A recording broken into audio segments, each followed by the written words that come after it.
अंबेडकर जी को देश की पहली कैबिनेट से इस्तीफा क्यों दिया? संसद में इस देश के गृह मंत्री जी ने, श्री अमित शाह जी ने जो अपमानजनक टिप्पणी बाबा साहब भीमराव अम्बेडकर।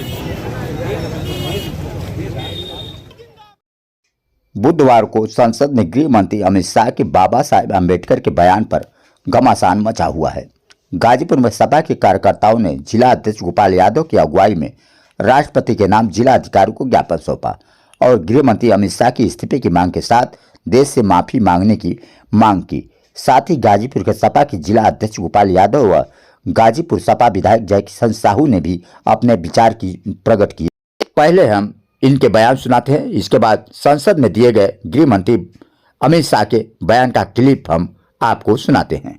देश की संसद में इस देश के गृह मंत्री जी ने, श्री अमित शाह जी ने जो अपमानजनक टिप्पणी बाबा साहब भीमराव अम्बेडकर, जो दलित, शोषित, वंचित और सर्व समाज के वो लोग जो संविधान लोकतंत्र में विश्वास करते हैं, उनके ऊपर उन्होंने वो टिप्पणी करके अपमानजनक बहुत बड़ा आघात पहुंचाया था, जिससे इस देश का एक बहुत बड़ा, देश की 95% जनता को आघात पहुंचा है, लोगों को आघात पहुंचा है। वो बुद्धिजीवी हो, पत्रकार हो, आम जनता हो, किसान हो, नौजवान हो, बेरोजगार हो, उसे आघात लगा है कि जिस संविधान के निर्माता बाबा साहब भीमराव अम्बेडकर जी ने जो ताकत दिया था, जिससे आज हमको चलने, बोलने, अपने बातों को रखने का अधिकार मिला है, वो उसको छीना जा रहा है, उस पर कुठाराघात, उस पर अपमानजनक टिप्पणी इस देश के गृह मंत्री जी ने किया है।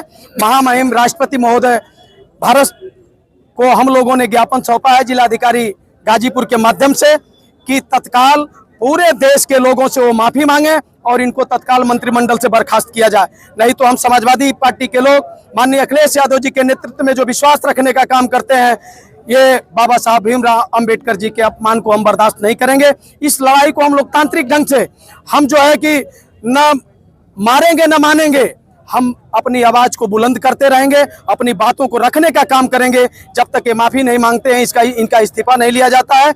माननीय राष्ट्रीय अध्यक्ष अखिलेश यादव जी के निर्देश पर आज पूरे प्रदेश के अंदर समाजवादी पार्टी के लोग सड़कों पर हैं और अपनी बातों को रखते हुए ज्ञापन के माध्यम से, जिलाधिकारी के माध्यम से आज ज्ञापन को सौंपने का काम किया है। लोकतंत्र के मंदिर लोकसभा में दिल्ली में जिस ढंग से देश के गृह मंत्री माननीय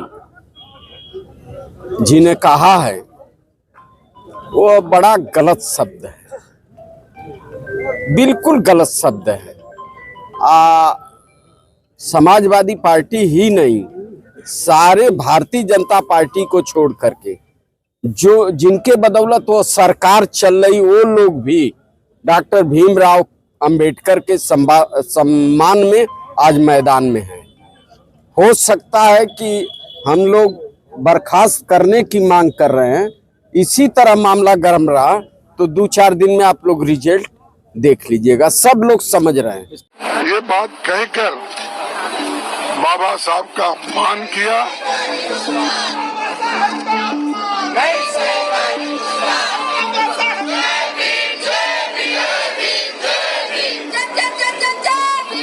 अभी एक फैशन हो गया है, अंबेडकर अंबेडकर अंबेडकर अंबेडकर अंबेडकर अंबेडकर। इतना नाम अगर भगवान का लेते हैं तो 7 जन्मों तक स्वर्ग मिल जाता। अच्छी बात है ना? ना सुनिए तो, सुनिए ना, आप सुनिए ना, मैं बताता हूँ। हमें तो आनंद है कि अंबेडकर का नाम लेते हैं। अंबेडकर का नाम अभी 100 बार ज्यादा लो, परंतु साच अर्थ में अंबेडकर जी के प्रति आपका भाव क्या है, ये मैं बताता हूँ। मान्यवर, अंबेडकर जी को देश की पहली कैबिनेट से इस्तीफा क्यों दे दिया? अंबेडकर जी ने कई बार कहा कि अनुसूचित जातियों और जनजातियों से हुए व्यवहार से मैं असंतुष्ट हूं, सरकार की विदेश नीति से मैं असहमत हूं और आर्टिकल 370 से मैं असहमत हूं, इसलिए वो छोड़ना चाहते थे। उनको आश्वासन दिया गया, आश्वासन पूरा नहीं हुआ, उन्होंने इग्नोरेंस के चलते इस्तीफा दे दिया। और एक श्री BC रॉय ने पत्र लिखा कि अंबेडकर और राजाजी जैसे 2 महानुभाव मंत्रिमंडल छोड़ेंगे तो क्या होगा। तो नेहरू जी ने उनको जवाब में लिखा है, राजाजी के जाने से तो थोड़ा बहुत नुकसान होगा, आम्बेडकर के जाने से मंत्रिमंडल कमजोर नहीं होता है। मान्यवर ये विचार जो खड़गे जी कह रहे हैं ना, क्या आपत्ति है? जिसका विरोध करते हो उसका वोट के लिए नाम देना कितना उचित है?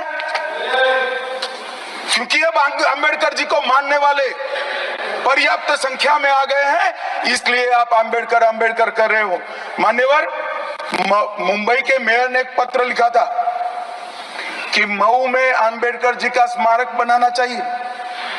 मऊ में जो अंबेडकर जी का जन्म स्थान था, सुझाव लिखा। उन्होंने कहा आमतौर पर स्मारक निजी पहल से बनाने चाहिए।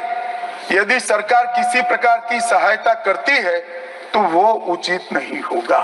उनके कितने स्मारक बने साहब? कोई स्मारक अंबेडकर जी का नहीं बना, देश भर में नहीं बना। अंबेडकर जी के स्मारक कब बने? जब भारतीय जनता पार्टी सत्ता में आई, तब मऊ में डॉक्टर अंबेडकर के जन्म स्थान पर स्मारक बना। लंदन में अध्ययन करते थे, वहां स्मारक बना। नागपुर में शिक्षा वहां बना। दिल्ली में महापरिनिर्वाण स्थल पर बना, और मुंबई में चैत्य भूमि में भी बन रहा है। हमने 5 तीर्थ बनाए महामानव। और मैं मानता हूं मान्यवर, मैं मानता हूं कि अंबेडकर जी के सिद्धांतों पर चलना नहीं और वोट के लिए उनकी गुहार लगा देना। 14 अप्रैल को राष्ट्रीय समरसता दिवस घोषित किया हमने। 26 नवंबर को संविधान दिवस घोषित किया। उस वक्त भी इसका विरोध कांग्रेस के वरिष्ठ नेताओं ने किया।